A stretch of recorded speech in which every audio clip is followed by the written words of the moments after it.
Okay, good morning. My name is Ben Bengal, and I'm the Director of Grants in the DeKalb County Nonprofit Partnership here at the DeKalb County Community Foundation. I want to thank you all for joining us today for this webinar on human resources. Just a couple of housekeeping items before we get started. First, we're going to be recording today's webinar, and the recording will be sent to you later by email along with an evaluation form so you can provide feedback about this training. Everyone is currently muted, but feel free to use the Q&A and chat features that are built into Zoom, and we're going to save some time at the end to address those questions that you submit. You can also direct them specifically to me by using the chat and selecting my name if you prefer to just submit those completely anonymously.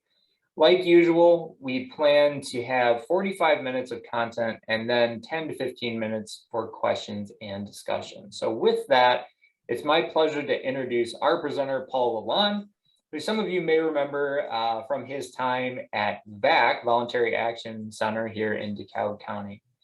Paul is the Vice President of People and Culture at CEDA of Cook County, which is a community action agency nonprofit organization that helps low-income people throughout Cook County. He's also the owner of HR Logic, a small consulting side gig specializing in helping nonprofits solve their HR challenges. Paul's passionate about people and doing the right thing. He draws from a broad range of experiences as a nonprofit professional, public speaker, adjunct professor, and writer on his blog, The HR Philosopher, to inspire others to pursue philosophy as a means to better themselves and their relationships. Paul lives in the Chicago suburbs with his wife and his 2 children. Welcome, Paul. We appreciate you joining us today. Thank you, Ben, and the DeKalb County Nonprofit Partnership, as always, for having me here. I appreciate the relationships I made along the way and being able to come back and further have communications and presentations with you. So without further ado, let's get started then. So today's part 2 of a 2-part HR series. The first part was earlier in the year. So really I want to talk about specific trends in human resources for not-for-profits. And really the main thing I'd want you to take away today, if you don't take away anything, is for your organization to thrive, not just survive in these weird times, but to thrive, you need to adapt a modern approach to human resource management and thinking. So today I'm going to talk about from administration to people focus. I'm going to talk about some new laws and potential laws to monitor or implement. I'm going to talk about document, which is one of my favorite topics in the human resources realm. And then, like Ben said, offer some on-the-spot consultation or Q&A, whatever you want to think of it as. But before I start, especially with the legal part of it, I need to give you this information. Any info or opinions I give you are just mine. They're for informational purposes only, and they are not in any way meant to give you any sort of legal advice. All of you should have your own attorneys and be very friendly and have them on speed dial. So with that, let's start with the very first topic. So from administration to people focus. I always kind of start with this slide at a lot of my presentations. It's one of my favorite. You know, why is HR so evil? It doesn't have a very good reputation all the time. Just this morning, I was actually texting some friends, many of whom were in the DeKalb area at one time or another. And they had actually responded to the conversation we had. HR is pretty cringy, which made me feel cringy a little bit, but I know this is the profession. And many HR practitioners really don't do themselves a lot of favors. You know, they're seen as the fun police. One of my favorite examples is, you know, a lot of times HR folks will walk into the break room and people are laughing, and then it goes quiet. Everybody stops talking. It's like, uh-oh, HR is here. So that is the unfortunate, I think, and in many cases, wrong opinion a lot of people have. But I started out by saying, you know, why does HR suck? Why is it evil? A lot of this has to do with the following, what I call, and many others call legacy human resources. So this is elaborate programs. HR thinks of themselves as the gatekeeper. Nothing gets done unless it flows through HR in a lot of ways. And a lot of those flow paths are needlessly complex. There's a lot of processes, maybe forms or policies that either don't make a lot of sense or aren't very well explained of why they're in place. A lot of times you go to HR when you're in trouble, unfortunately, and then that's been conditioned in people's heads. You know, that's the policy. You hear that a lot of times. And to me, that's such a lazy excuse. Rather than explaining why things need to be the way they are, they rely on, well, that's just the policy. TS, get over it. And then, well, you need to fill out this form before we can process, and just the overly bureaucratic nature of a lot of that. But there is a fundamental shift happening in human resource management. And it began over a decade ago with Google. And it's shifting from an administrative only function to a people ops function. So modern human resources, this is where it is going. And in a lot of ways, very modern and efficient, effective organizations have already started this or have this in place. So it's refocusing on people. There is no organization without people, and that's any organization. So they are our greatest assets. They are our greatest resource. They are the reason that we exist. Without them, we couldn't do what we do. So it's focusing on them. It's creating common sense programs that support the environment where employees can do their best work. It's not processes for the sake of processes. You go to HR when you need strategic support and guidance, strategic thought partners. When done well, might be done right, but HR should be a strategic thought leader. So it's not only just being thought partners, but it's being a thought leader. You go to HR when you need help, not when you're in trouble. Although that will always probably be a part of it, unfortunately. But it's not the first thing. People don't think, well, let's go to HR, you're in trouble. It's like, well, let's go to HR, we need help, in addition to all the other stuff. Modern HR is a solutions-based idea. It's about getting people to yes, unless it's illegal or stupid. And that's the two caveats. And then finally, analytics, data-driven organizations. So HR, modern HR takes analytics and takes it to the next level. And it's not just necessarily turnover rates and retention and all those things that we need to know, but it's taking it to the next level. Like I just said, an example would be employer net promoter score, EPNS. You'd be like, what the heck is that?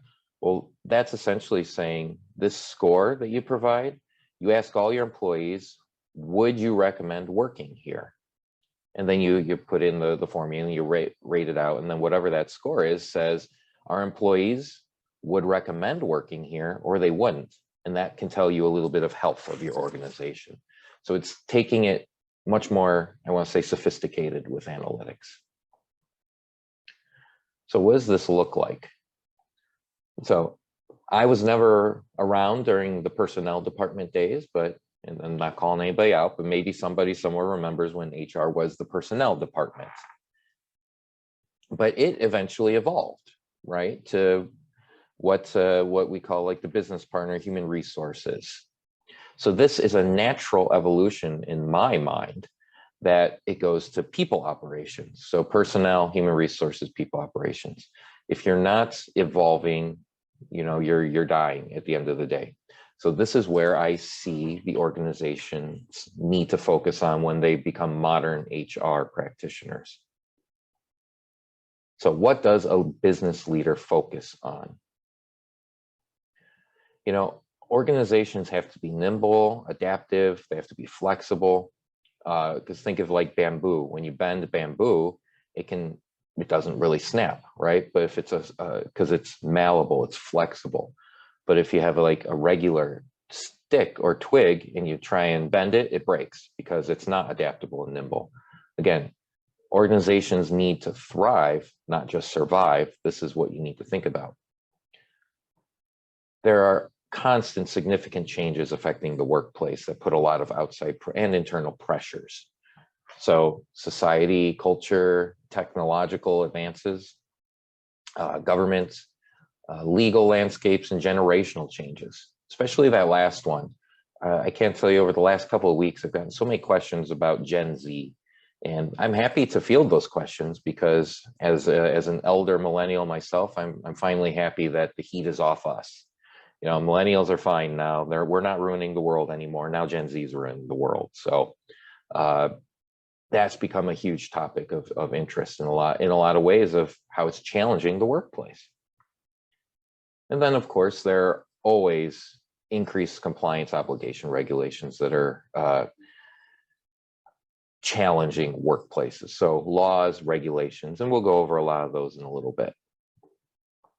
So I asked before, you know, what kind of skills and thought processes do people need to work within modern HR? So number one, I would say, is put strategy first and function second. Again, it's not having a process for the sake of having a process. There is a legitimate reason, and it's a strategical reason why we need this process in place. So you get to that by understanding your organization's strategy. HR and HR practitioners shouldn't be just passive observers. They should be part of it, driving that strategy and offering their skills and their recommendations to get to where they want to go, or where the organization wants to go. Second priority is optimize the organization, not just the processes. So piggybacking off that strategy, you put strategies in places to optimize the organization, not the process. So one example could be, you know, FMLA. A lot of organizations probably on this call don't have FMLA because they don't meet the requirements. But let's just say, while you may not offer protected leave per the law, you might be thinking to optimize our organization to get in the best retention rates, to get the best talent. Even though we don't have to offer job protected leave, maybe we want to.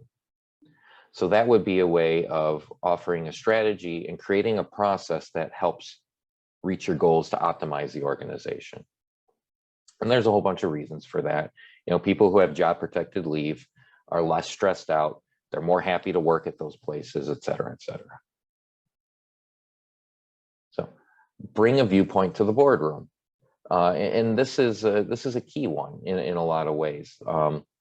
Depending on where you're at in the organization, that human-centered people approach, you might not have that in the boardroom, but chances are you know somebody that has that in. So if you report to the executive director and you don't go to the board meetings, you know, lend your ear to the executive director and say, hey, I'm seeing XYZ from our people standpoint, and try and influence the way that they think. That way they can bring it into the boardroom to set the policy. It should always be people-centered and people-focused first, because without the people, there is no organization. It's a symbiotic relationship. View culture as a business driver. This one, especially over the past year with, and I specifically have not been talking about the Great Resignation. I'm sick of it, I'm over it. But I understand it still is, that attrition, it's still a big topic on a lot of people's minds. Even though I've been avoiding it, thinking about it from a culture standpoint, that should have taught people that if you have a poor work culture, you don't value work-life balances, you don't value building good relationships at work, you don't value not giving too much work or overworking your employees. These are all culture killers and business killers, and therefore not-for-profit organizational killers. So building a culture that people want to be a part of, that wants to add value to, is more important now than ever before. And it helps set yourself up for greater success. And finally, always model leadership excellence. You know, people follow others who walk the walk, not just talk the talk. And so that's an easy way of saying it. So every HR leader, every business leader should be modeling what they want to see. If your stated values are not being exemplified through leadership, then people won't buy in and then they'll leave. So what are the skills that people should focus on with that? So, again, a few slides ago, I asked what skills are needed. So when you're focusing on these priorities, what are the skills that help you achieve those priorities? Well, these are the ones I'm going to discuss. And I want to say something just real quick about this. You don't have to have HR or people in your title to be an HR practitioner. Are you an executive director? Are you a manager? Do you work with people? Chances are you probably answered yes to one of those, if not all of them. Congrats, you work in human resources, whether you know it or not. One example is when I first started at VAC back in 2010, I was a program director. I didn't have HR in my name. I didn't have any official HR capacity. I could barely even spell HR, to be honest, back then. But guess what? I was hired and I did a whole bunch of HR work. I terminated people. I hired people.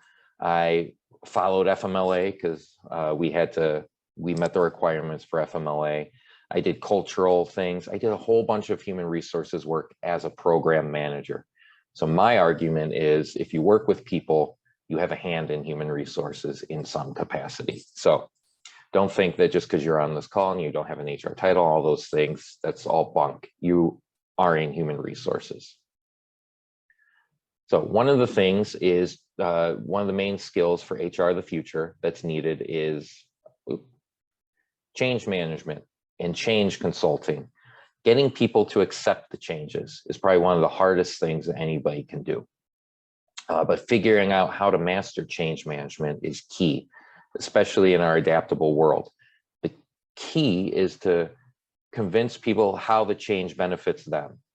The human brain is very, one-dimensional. It's how does this benefit me? How do I survive? Caveman mentality. How does this help me survive? Of course, we're not worrying about woolly mammoths stomping us anymore, or the saber-toothed cats jumping out of the field. So our minds shift, but it still has that rudimentary, how does this benefit me? How am I going to survive with this change?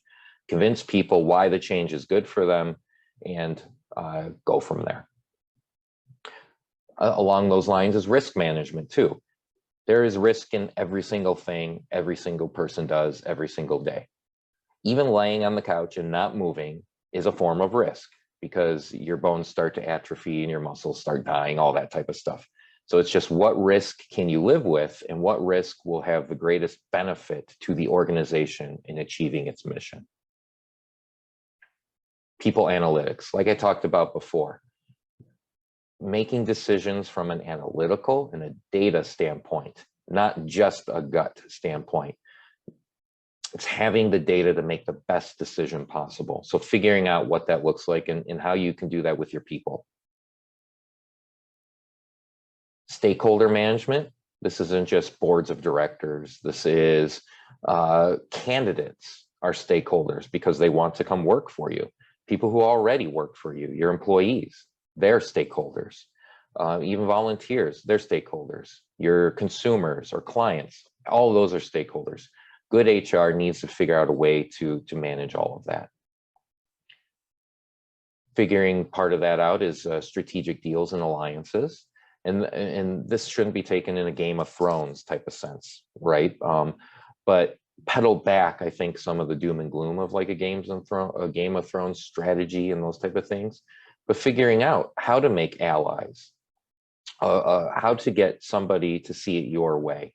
And then you can help them out with something else. Again, it's that strategic thought leader, thought partner that human resources has to be. It's getting somebody what they need and what they want. And then they can return the favor one day, hopefully. Integrating cultural differences, not just generationally, like I mentioned before with Gen Z, but from a high level to a very integrated, granular level of all DEI and belonging type initiatives. Ethics and data privacy, especially nowadays, when you can find out all these breaches that are happening.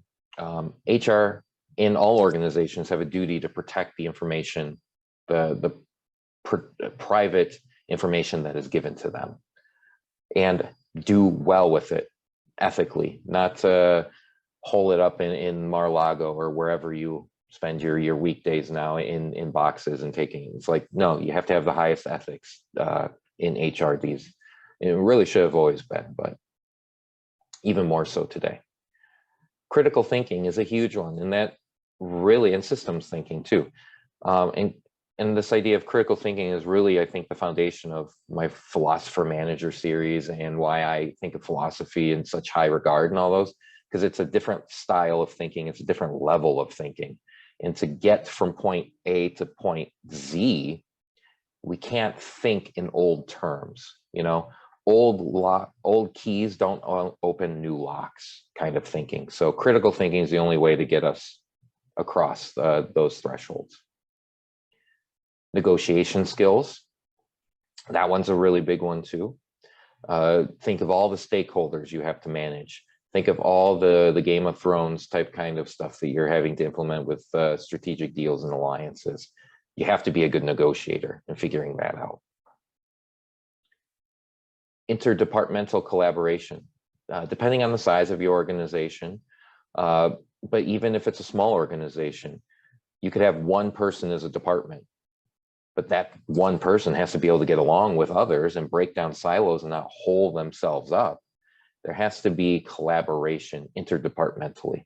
And that, I think, is one of the most challenging things in not-for-profit, especially grants-driven not-for-profits, because the grant dollars that are received can only go to whatever that function is. And if not-for-profits are receiving different grants, it naturally has a silo effect, unfortunately. But savvy, good HR practitioners figure out a way to get around those silos. Resilience and being safe. This is part of the adaptability. And Julie Turney, who is a founder of HR at Heart Consulting, she's a friend of mine. She came up with the acronym SAFE, which to her is self-awareness, acting, forgiving, and educating. She held that in a TED talk that she gave about being safe. And if you want, I can provide you the link to that TED talk. But in short, you know, HR professionals don't care for themselves first, they won't be able to take care of the people in the organization. And I say that really for any leader. So any leader needs to really take care of themselves before they can take care of everybody else in the mission. And the idea behind that is, think of when you're flying and all the airbags come down. They always tell you put your own airbag on first before you start helping other people. Project management, you're handling how many projects? It's just trying to figure out and to prioritize them and to make sure that it links up to the strategy of the organization. And one of my favorites, and it's last, but it's definitely not least, is organizational design. We were just talking, Ben, Mark, and I, before the call started, that a lot of times in not-for-profit world, not-for-profits are founded based on a certain mission. Over time, that mission changes. Yet maybe the organization itself doesn't change a lot of processes, or it doesn't evolve with the mission or the new way of doing things. That's an organizational killer. Organizational design, you should always be strategic and design the organization to maximize what that mission and what you're trying to get across is. That could be something as simple as the name of the organization, making the name match what you do, all the way down to how your processes function and in your internal, how you get things done. So before we jump on, I couldn't find a really good spot to put this quiet quitting stuff, but I did want to talk about it real quick. So what is quiet quitting? Honestly, it depends on your point of view. The employer view, I don't want to say all employers, but a lot of employers, from what I've seen and what I've read and heard, is, well, an employee, they're just too lazy. They're not putting in the extra work. They're just showing up to collect a paycheck. No one wants to work anymore. They're not going that extra mile. So that's quiet quitting from the employer's standpoint. The employee's view is, I'm just setting boundaries. I'm not going above and beyond or working extra hours for a job that expects too much from me. You're giving me too much work. I can't get it all done. So I'm just going to put in as much as I can and then leave for the day. This was all kind of brought about to the forefront because of the Great Resignation and to a point COVID. However, it still isn't new. Quiet quitting has been around since the beginning of work, quite honestly. About a decade ago, has anybody ever heard of the term presenteeism? About a decade ago, this was a big issue. It just meant people just showed up to work. They were just present. They weren't really doing work. That's the exact same idea as this quiet quitting stuff. Then one of my favorite Homer Simpson's quotes all the way back from 1995 was, the context was the teachers were going on strike and Lisa, his overachieving daughter, was upset about it. And Homer, being the American that he is Lisa, if you don't like your job, you don't strike. You just go in every day and do a really half-assed job. That's the American way. So this quiet quitting stuff really kind of bugs me because it's not new. It's been around forever, and employers just aren't figuring out that it's about relationships. How do you fix people to help them go the extra mile if you want them to? It's about relationships. It's about communication. It's about expectation setting. It's about talking to them, trying to figure out what's going on. What can I do to help with this to make your experience working here better? And quite honestly, from the employee standpoint, I don't think it's really the best idea to, passively just check out. It's not helping you as a person. You should leave and try and find the best job that you can that can help you not quietly quit, help you loudly quit and just leave. So anyway, that's just a different way, line of thinking I just wanted to kind of expose to folks. So probably everyone's favorite thing is want to kind of expose some new and potential upcoming laws. Now, the following are some federal, state, and local laws. And from a standpoint, not all of these will affect every single person on this call.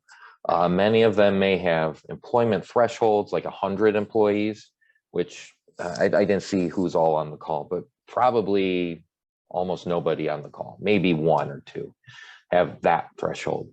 Some of these are 50 employees. Some of these are in Chicago, but I just bring them to you in the understanding of to be aware of the philosophies behind them. So number one is the U.S. Department of Labor's proposed overtime rule and amendments.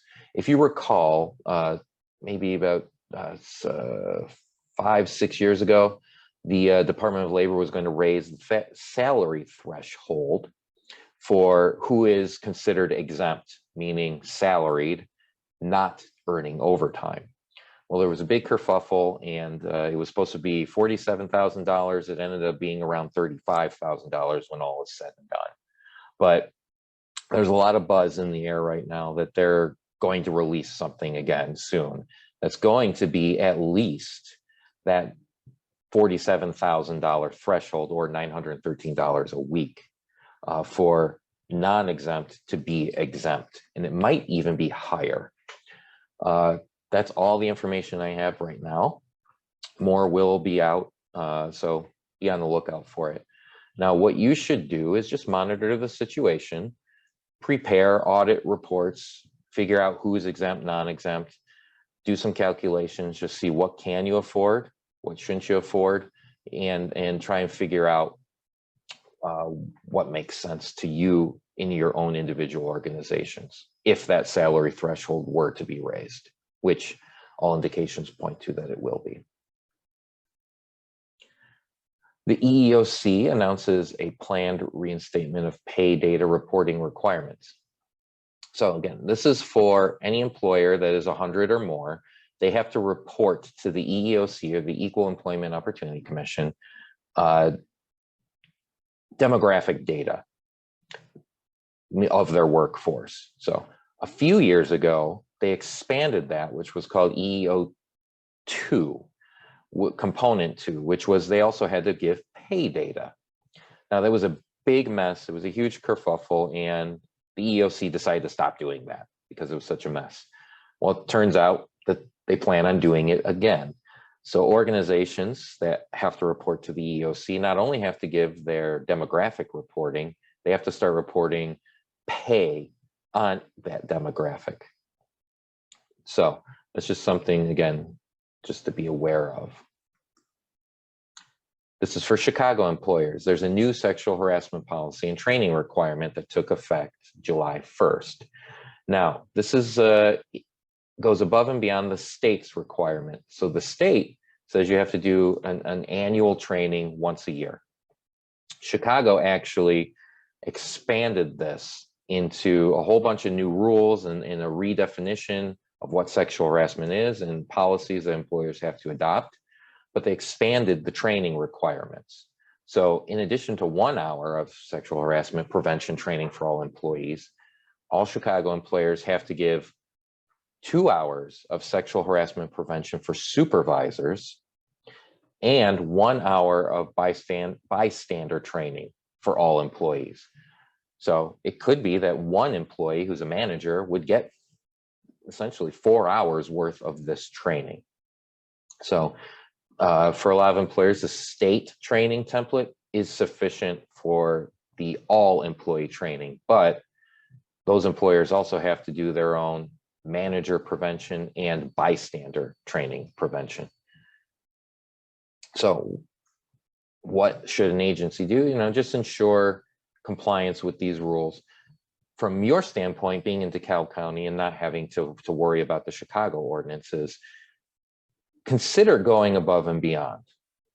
This is such an important topic that is it good enough that we're doing just 1 hour of training a month or of a year? Maybe there should be manager training too, because it is a different subset. Training managers to recognize what it looks like and how to stop it and how to report it and those type of things can go a long way in helping to stop workplace harassment. In addition, bystander training is something worth considering. We don't have to do it, but teaching bystanders to recognize it and to intervene in it at a higher level. Again, these are things you don't have to do being in DeKalb County and not having to worry about the Chicago ordinances. You just have to worry about the Illinois ordinance. But again, going above and beyond, I think, on such an important topic is worth consideration. And the input that would take and the investment would be so minimal in the grand scheme of things, but the return would be so much higher.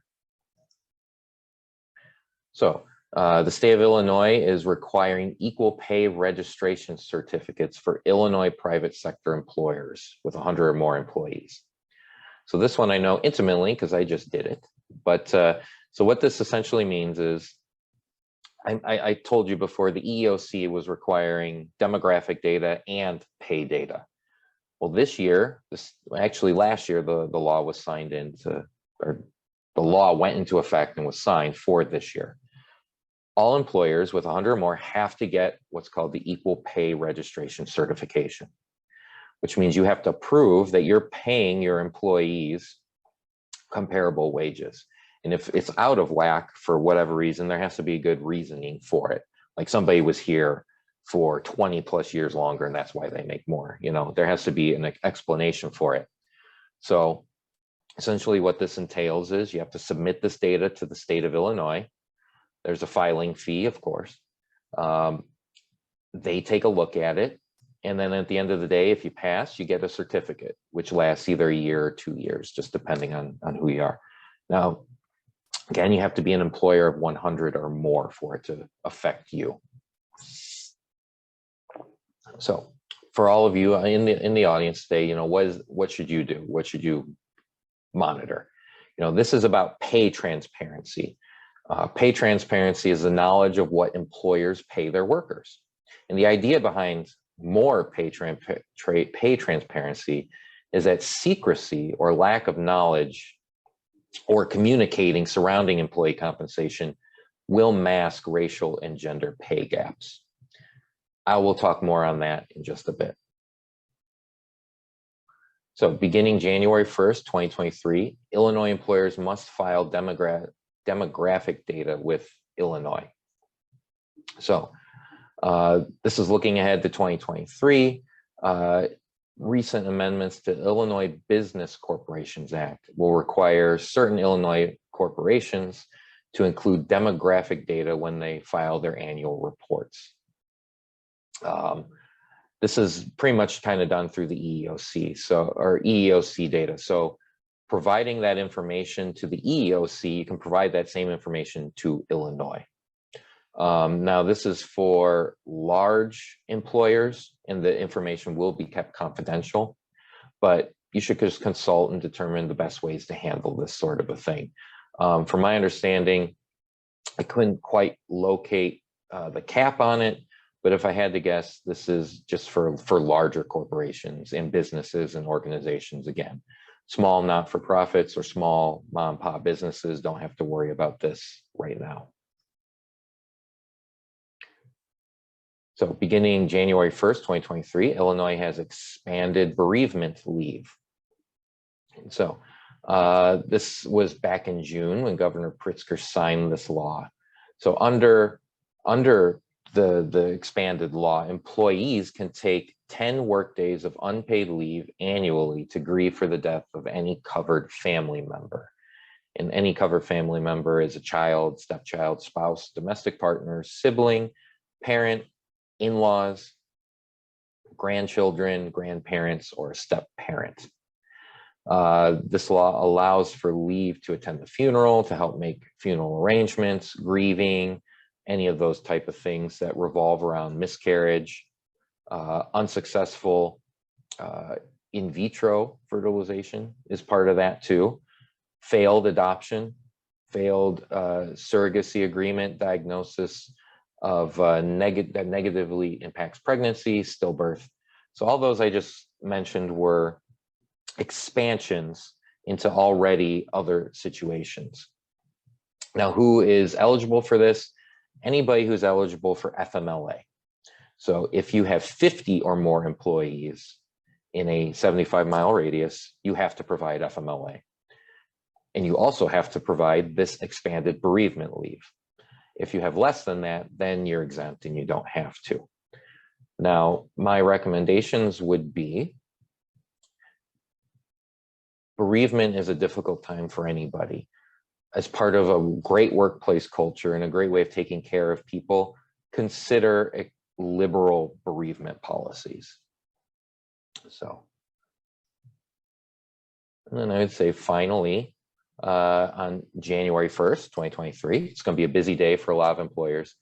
Illinois 1 Day in Rest and 7 Act amendments take place. So this is for everybody. And essentially what it means is that Illinois has amended the definition of a work period. Currently, it requires employers provide covered employees with at least 24 hours consecutive hour rest for every calendar week. The amendment removes the term calendar week. It now requires all employers to provide at least 24 hours consecutive hour rest for every consecutive 7-day period. So you might say, well, that's different. What's the difference? Well, there are many different calendar weeks, right? Some people's calendar weeks is Sunday through Saturday. Some are Monday through Sunday. And as long as you're within that calendar week, you have to provide 24 hours rest. Now it's a 7-day period, which means a lot of employers would sort of overlap those calendar weeks. And some people would get 14 days off or 14 days working in a row, but they would have that 24 bookended at the other ways. This new wording reverses that and gets rid of that. So I don't think this is a big deal necessarily for all the people on the call today. This was really kind of geared towards more like construction companies, truck driving companies, construction companies that were really taking it to employees and overworking them. But it's just something to be aware of. So all of this, the philosophies that I'm talking about, you should think about transparency in your pay, protected leave, protection from harassment on the job, and DEI issues. So while many of these jobs or many of these laws might not apply to your organization, these are the philosophies behind them. And I would argue that great organizations are ahead of the curve in a lot of this stuff and take these things into effect when they're creating their policies. And it might not be before a matter of time before the exemptions for smaller organizations go away on a lot of this stuff.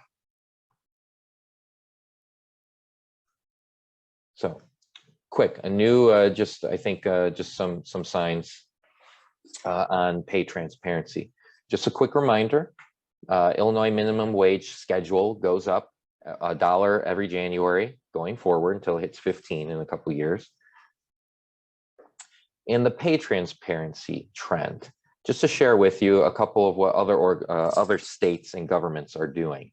So in 2021, which really kickstarted this conversation, Colorado enacted what was called the Equal Pay Transparency Rules Act, which pretty much said is if you advertise for a job in the state of Colorado, you must show what the salary range is. That was one of the first of its kind laws. Afterward, New York City is going to start requiring the same thing. And I just read yesterday that California is on the verge of doing the same thing. I would argue that Illinois is not going to be too far behind. So what's the whole point of doing this? Again, it's pay transparency. It's to make sure that organizations are very aware of what they're paying their people and are they doing it fairly, to get out in front of inequitable pay distribution for Black workers versus white workers, or women workers versus male workers, all of that. And just to show you too that this is already affecting Illinois employees, Indeed has a rule now. And I can't see anybody raise their hand, but who posts jobs on Indeed? Indeed requires that you post the salary now. If you don't, they use their own algorithm to create one. And I would not trust that, because Indeed is just using whatever information they have to create a very faulty looking one. So in a lot of times it's higher than what you would be paying, which creates a lot of issues. And Microsoft is doing the same thing. So I tell you this just to keep in mind that while there's no law in Illinois now, this is the trend nationwide, and it will be in Illinois, I would say, especially if Pritzker gets reelected, which it looks like he probably will. This will be high on his list at some point. So finally, I just want to talk about best principles for employee documentation. And I won't spend too much time on this because I'm kind of bumping up against the Q&A and the on-the-spot consulting time. But I overworded this on purpose because I will be sharing the slides with Ben, and you can go back and see this. So this is one of my favorite conversations, and I have it less and less lately. Wherever you go, when I go to the first place, I have this conversation all the time, but over time it starts getting less and less, thankfully. But so supervisor goes, I want to fire Homer. He's such a bad employee, just gives really half-assed job performance. Me and HR goes, okay, how long has this been going on? At least several months, supervisor would tell me. Okay, have you discussed this with Homer? No, not really. Okay, well, that's another side conversation, but anyway. Okay, have you at least documented that this has been going on? No, I haven't. Well, at the end of the day, all I can say is don't. There's absolutely nothing we can do at this point. So you start from square one right then and there. So what are the risks if you don't document properly? I mean, the number one reason that most employees quit is because of their immediate supervisor. People don't quit organizations, they quit bosses, as the old saying goes, right? Generally speaking, judges and jurors don't like employers. They like employees better. That's just been whatever the trend is. So employers are subject to liability for harassment, discrimination, retaliation, all these sorts of things that if you fire somebody without the proper documentation, it can come back to haunt you. So, and even if you do have a lawsuit and you win at the end of the day, at what cost, you know? So why is documentation important? Again, it's the only way to successfully defend against those type of things. It establishes what you knew and when you knew it. It helps you recall details, because let's be honest, I mean, we're going through 1,000 things every single day. Our minds are making thousands of decisions. You're not going to remember something 10 months ago to the T. It helps provide credibility, especially, again, jurors don't like he said, she said. While they like employees, if you properly document that the employee was in the wrong, they're not going to go for the employee just because. If you don't document at all, they're just going to be like, well, this employer is just trying to sort of brush aside the employee, and it doesn't give you as much credibility. It can be used to limit your claims or impact the credibility of the employee. Excuse me. And then finally, when do you document? In all these sort of things.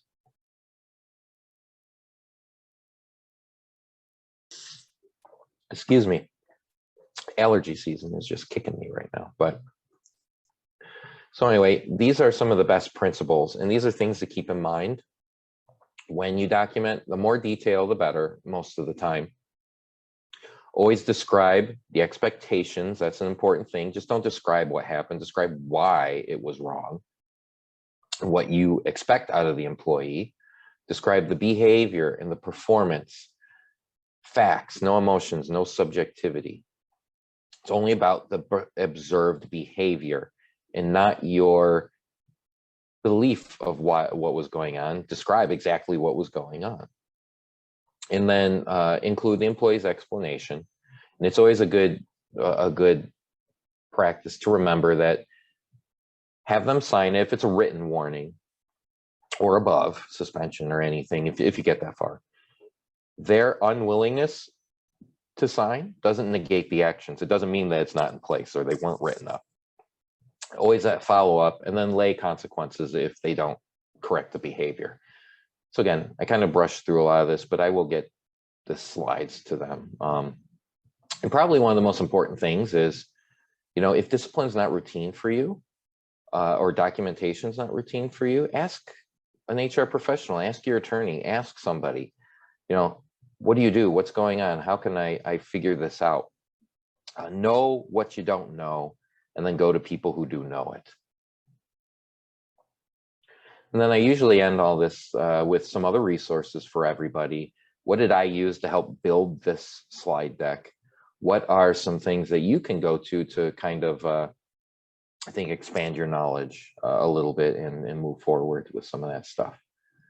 So with that, I presented you today a lot of the trends and the updates and those things, and ready to take on any Q&A or on the spot questions that you might have for me. Great, thank you, Paul. And we invite those in attendance to continue submitting questions that come to mind. We have 3 so far. And the first one says, we all have our favorite interview questions. What are yours? That's interesting.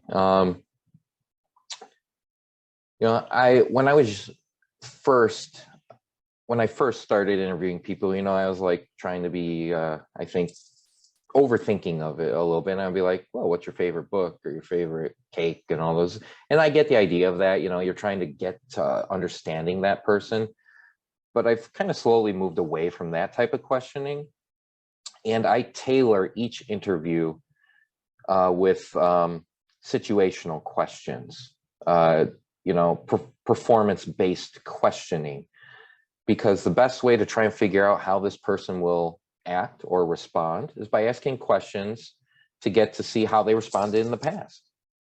So if I'm hiring an HR practitioner and I really need them to have really good attention to detail, I might ask them a question that elicits out of them, how do you pay attention to detail? So that's didn't really answer the questions, but sort of my philosophy and how I get to it. All right, thank you. The second question says, with some of these shifts in HR from legacy to people focused, what, if anything, has changed regarding interviewing and performance evaluation specifically? Yeah.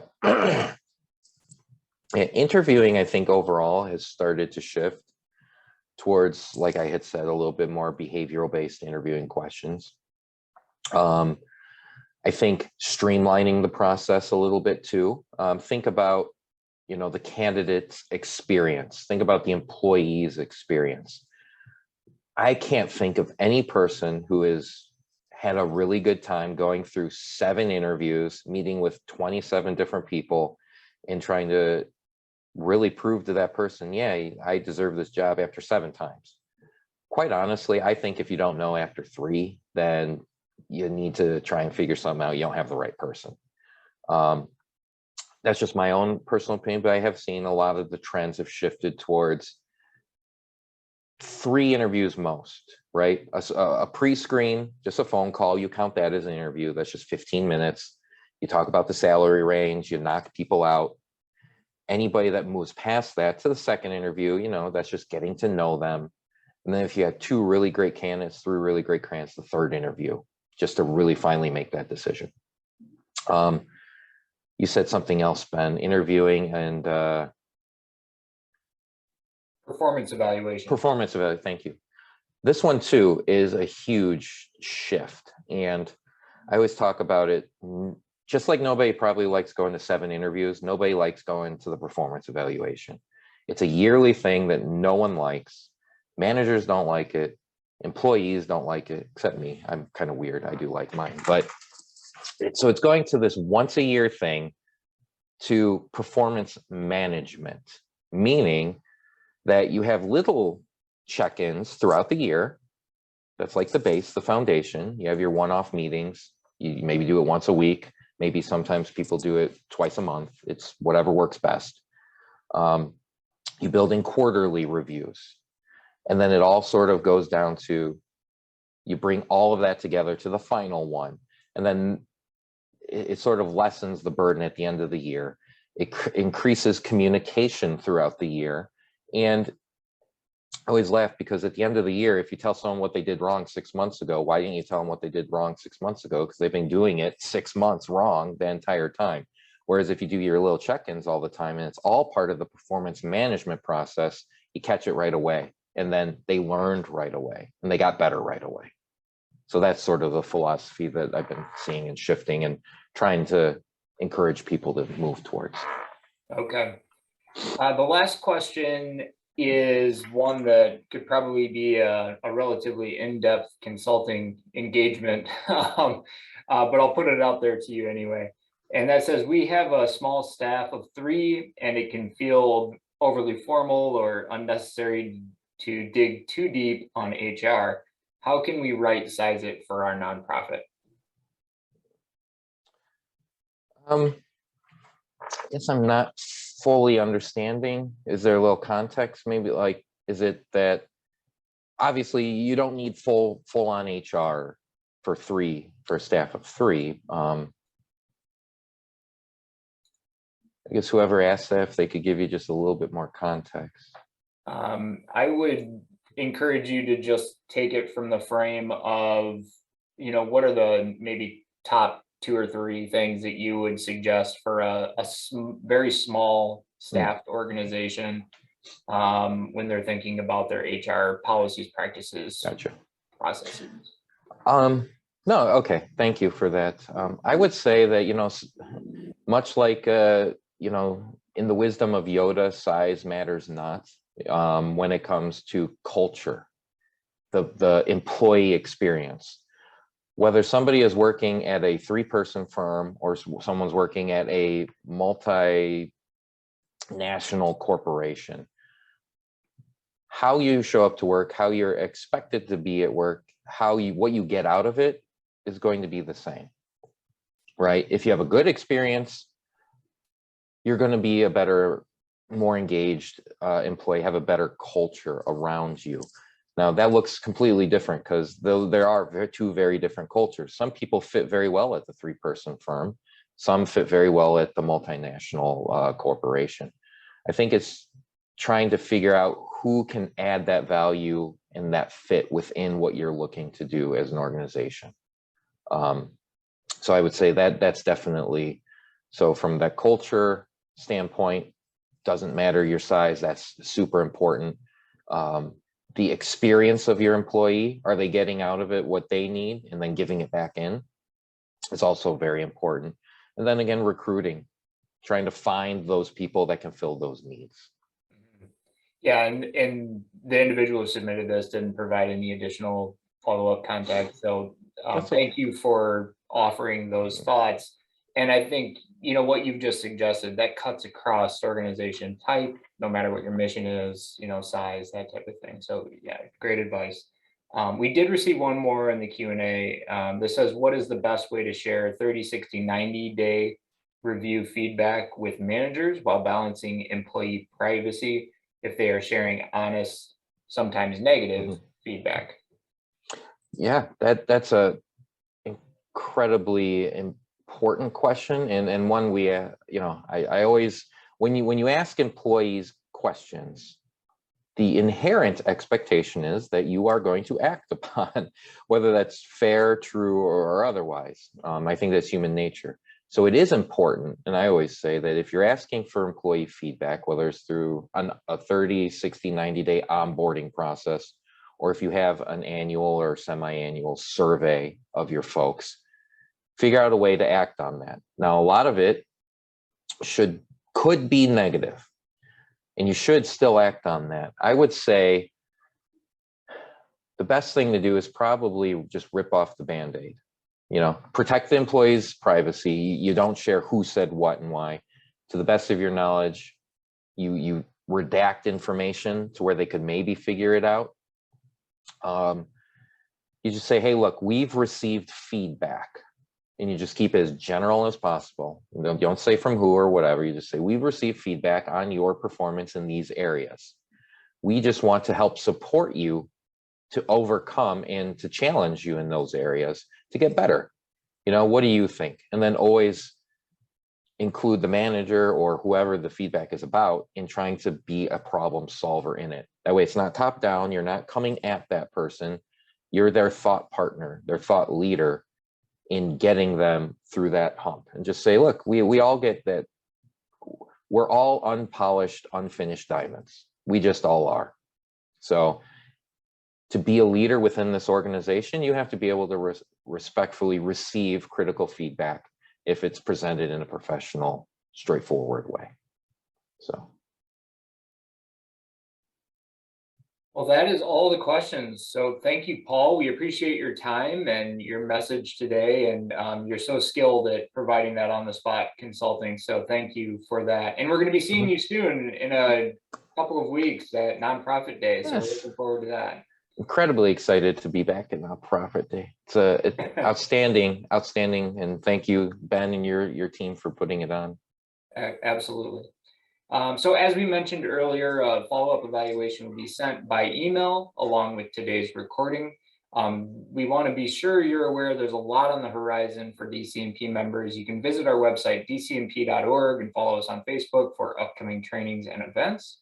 For example, you can register today for our year-end fundraising workshop featuring Kristen Miller and Terry Spartz, who have years of fundraising experience. And we'll be hosting that in person here at the Community Foundation on October 5th. Plus, as we just mentioned, Nonprofit Day is right around the corner on September 22nd. You can view the conference agenda, which is really something. I'm very excited for this agenda. You can also register today by visiting our website. Once again, I want to thank you for attending, and another thank you goes to Paul for sharing his time and expertise with all of us today. Thanks a lot and take care.